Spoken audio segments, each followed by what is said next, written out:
welcome back to part 2 of TechXperts. We have Jeremy Sommers back again to continue talking about BIM. You were mentioning AI. Yeah. A lot. How do you see AI being used today with BIM? Quantity takeoff Yeah. has become a big one. Okay. OCR, object character recognition, you can utilize AI to look for an object, and then you can quantify and pull that off. There's companies out there that have programs that are doing it. Oh, wow. And I don't really want to drop their name, but there's a really good one that we started using for our cost estimation team. Yeah. And they can do quantity takeoff through 2D PDF method or through 3D model. Oh, no kidding. That's really cool. It's a huge, I'll throw it out, I think it's Beck Construction that actually came out with it. But it is a very, very good build on add-in to our Revit environment for our estimators. Yeah. There was a lot of front end setup to make sure our information talked to their information. Mm-hmm. But the initial testings that we did on it showed a lot of really good success. It also showed a lot of holes, right? It showed a lot of holes of what we thought we were set up to pass good information. Yeah. And come to find out we weren't set up as good as we thought we were. Oh, okay. So, and that goes on both sides. So not just the sending of the information, but also their preparation to receive it. Yeah. So it's a dance. Yeah. Data's a dance. What we deal with regularly is dancing within that information. Put in bad info, you're going to get bad info out. That's right. So, Good info. Yeah. Good info out. Bad info out. And you can only trust the information that's provided to you. Yeah. So I think the most overlooked step is QA/QC, in my opinion. Okay. Verification. There needs to be a more robust transition or verification line where it's like, okay, I believe in full stops on projects when QA/QCs occur. Not I'm going to work towards this while you're doing that. I believe there should be a full pencils down, Sure. a real snapshot in time, and then an execution to get the work fixed. When you move, I feel when a team's like, well, I'm going to keep working and I'll just keep giving it to you as it comes in. Yeah. I feel like that sets us up for failure, or sets us up for the potential for failure, right? Definitely can. You also mentioned the standards organization, National Information. Building of Sciences. Okay. National Institute of Building and Sciences. I kind of botched So, yeah, no, I actually botch it all the time, and I really shouldn't. So the National BIM Standards organization, NBIMS US, they're actually on the 4th version of standards. Okay. And basically it was put together to create a baseline for BIM as a discipline to move for. Because kind of like we addressed, there's so many variables of what BIM is out there, I think, and there's so much discussion of what BIM encompasses that we really needed some guidelines. And a group spun off of the same company that did the US CAD standards. Okay. Has now developed the National BIM Standards. Okay. And that's become very beneficial for us to be using that as our Northern Star, Yeah. so to say. And the reason we are using that is some of our clients are heavily back in supporting this. The Army Corps of Engineers. So with Army Corps of Engineers, they are one of our. We do a lot of work for the Army Corps of Engineers, And one of their stipulations and guidelines is to follow these standards. And Gotcha. it's not a recommendation for those projects, it is a requirement. So because of that, there's a shift because they're the first ones. The DoD has their standards. They have somewhat adopted these as well. Okay. You also have some other government, private sectors that are also following these or want you to follow these standards. Okay.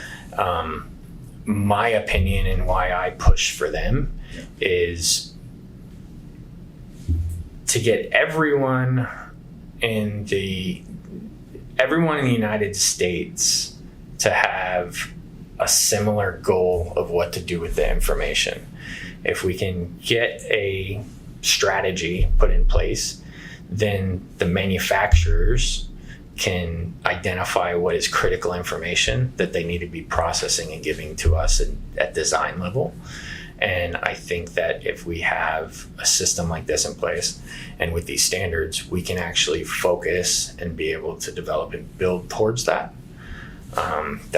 That's the main reason that, we try to abide by PXPs on all of our projects or project execution plan. Okay.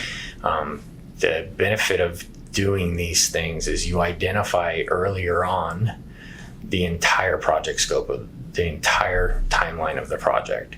So you can clearly identify and communicate with the team, okay, I need this information that's relevant at this point of the design. Yeah. And when you have that out the gate as a roadmap for everybody and saying, then they can actually look at the entire timeline and go, oh, I didn't know you were going to need that here. I figured I wasn't going to need that for 6 months. Yeah.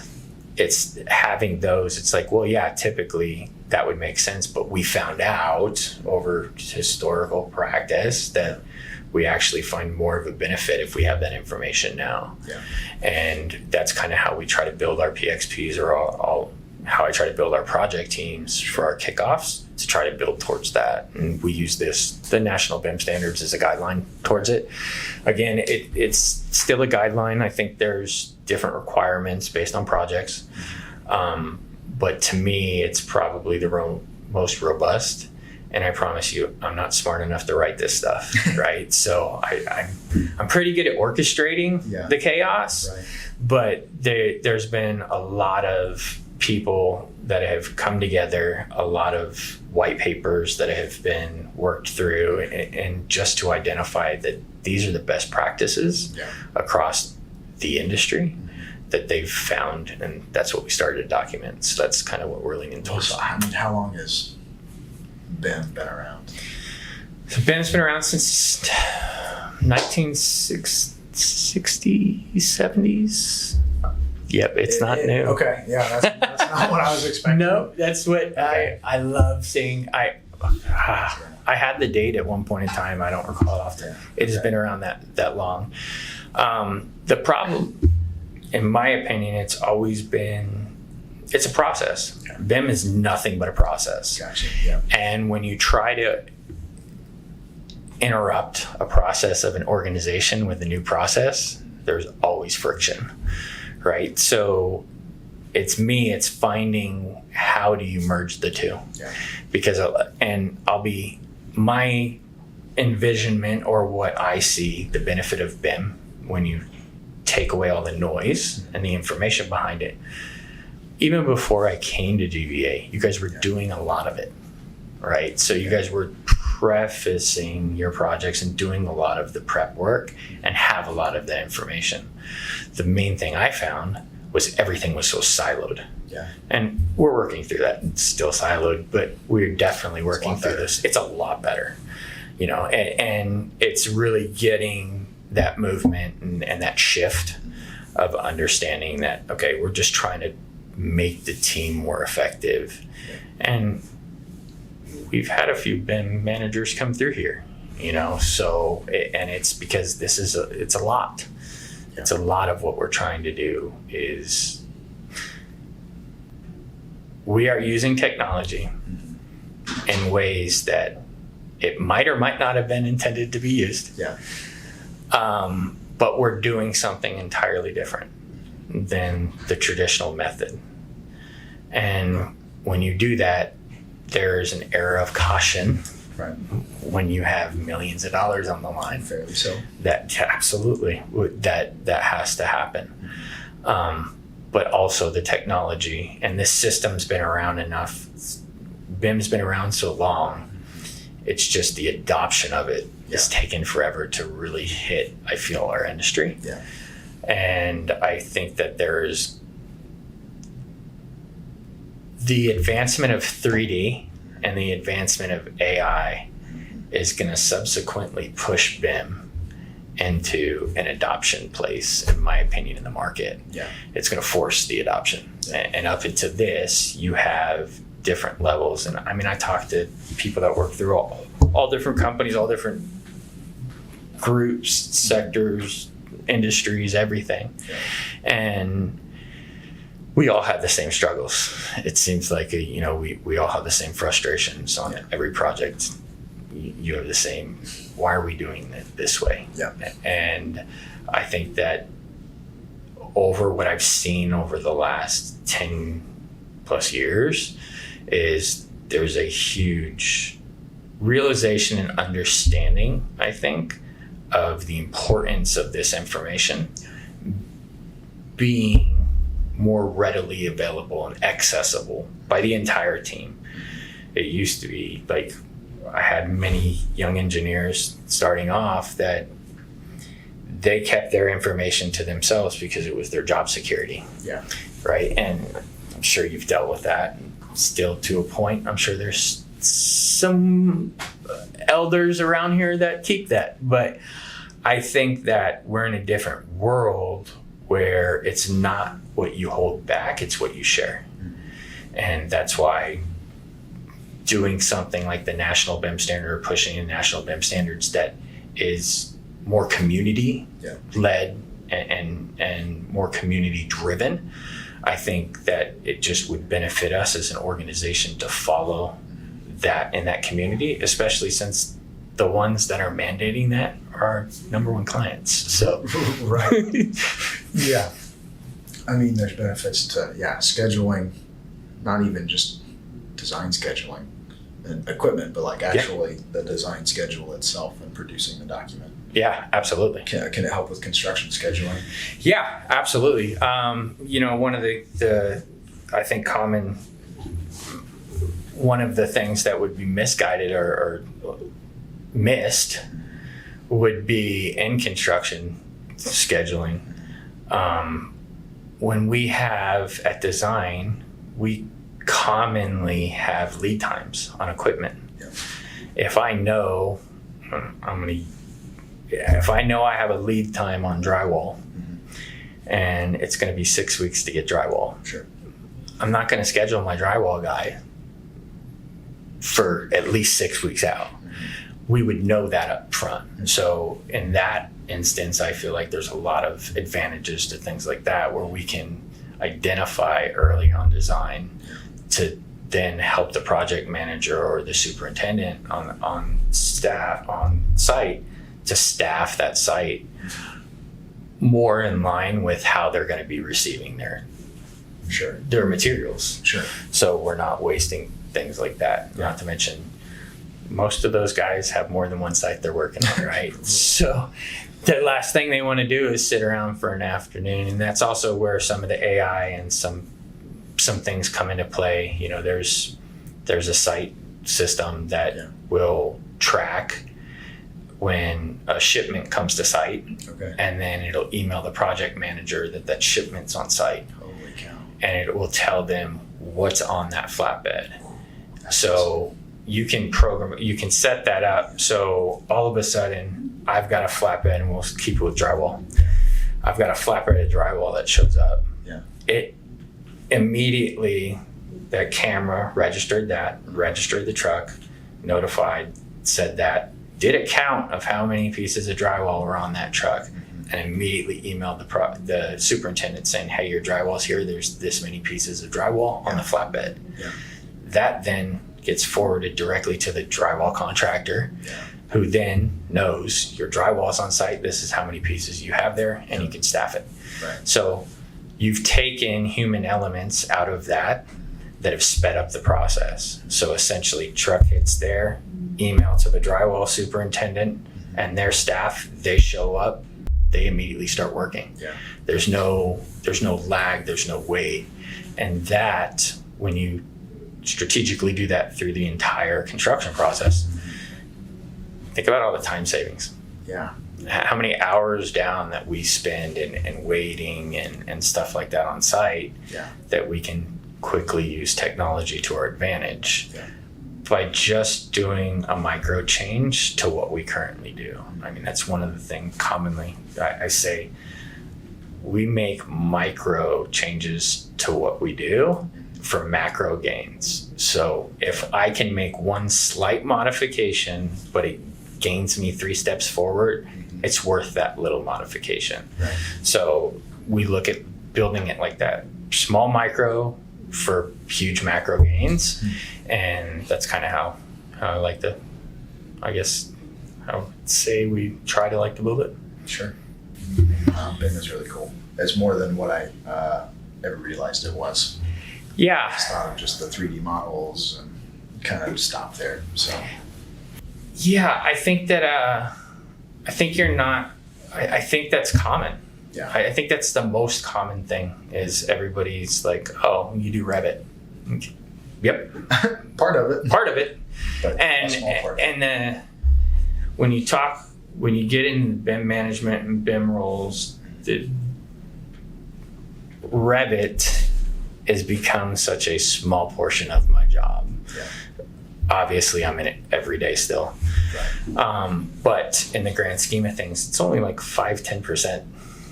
It's all the other stuff around it that really encompasses the BIM. But yeah, that's on the crowd server. So I'm glad we actually did this. Maybe people, listen to it. Well, yeah, it seems like it's the realization that BIM is just an existing process that's been around for a while. Mm-hmm. Coupling that with the technology that we have today and then adopting those changes. Yep. It's going to take some time. But Yeah, it does. it's probably not as far off as it seems. No, I think, and you nailed it with it takes time. And that's the one thing. This is the 4th company I've done this for. So Oh yeah. Oh, this is not news. This is not new to me. wow. Yeah. But what is the common factor is it takes time and you can't force it. Yeah. It has to grow naturally. Anything I've ever tried to force or tried to railroad down a team in my entire career is always broken down and failed. Yeah. And that's also why here it's like we have a path to move forward. It'll change tomorrow. Yep. And the reason it'll change tomorrow is because the feedback of the team. So I really rely on the openness and communication amongst the team and really the transparency through everybody. Yeah. And when you're having a problem, what is the problem? Sure. Let's get to the root of the issue, whether it's information management or whatever the case that we're dealing with within our projects. Yeah. And I think that's where BIM can really help our project managers and help us succeed, is an understanding of that process and how it's changed over the years and a migration of utilizing that technology. Yeah. And how do they kind of merge together? Yeah. For sure. Awesome. Thank you for joining us on this episode of TechXperts. Thank you, Jeremy, for your time and sitting down and talking with us. I thought it was good. Good. Thank you. Yeah. I hope In the future.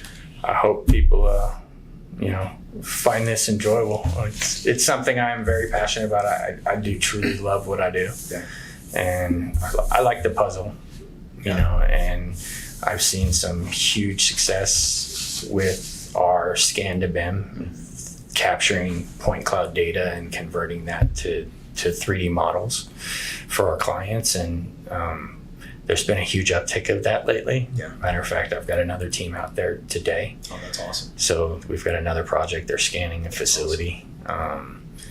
So yeah, we're cooking. So I appreciate your time. Yeah, having thank you guys having me on here. Thank you. Well, thanks again, and we will talk to you again on the next episode.